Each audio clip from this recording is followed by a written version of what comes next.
Chinese Embassy ang kumontra sa pahayag ng presidential spokesman na gaganti raw ang China kung ipade-deport ng Pilipinas ang mga illegal Chinese workers sa bansa. Narito ang mabilis na sulyap sa iba pang mga balita.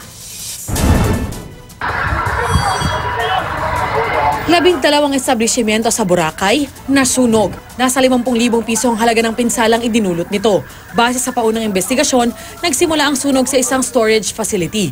Ito na ang pangalawang insidente ng sunog sa Boracay ngayong taon.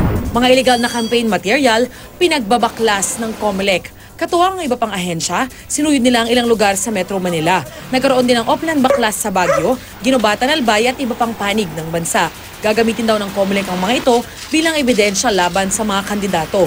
Sa ngayon, illegal campaign materials pa lang ng national candidates ang binaklas sa mga otoridad dahil hindi pa nagsisimula ang campaign period ng local candidates. Chinese Embassy, kinontra ang pahayag ni Presidential Spokesman Salvador Panelo na magpapatupad ng China ng tit-for-tat approach sa pagdideport sa mga Chinong illegal na nagtatrabaho sa Pilipinas. Ayon sa embahada, hindi gaganti ang China kapag ipinadeport ng Pilipinas sa mga illegal Chinese workers. Inaaksyonan daw nila ang isyu ng mga dayuhang illegal na nagtatrabaho sa China nang naaayon sa batas. Kaya umaasa ang gobyerno ng China na ganoon din ang gagawin ng gobyerno ng Pilipinas. Lagi raw nilang pinaaalalahanan ng kanilang mga mamamayan sa Pilipinas na sumunod sa mga batas. Sabi naman ngayon ni Panelo, tinalakay daw nila ang magiging pagtugon ng iba't ibang gobyerno sa deportation ng illegal foreign workers.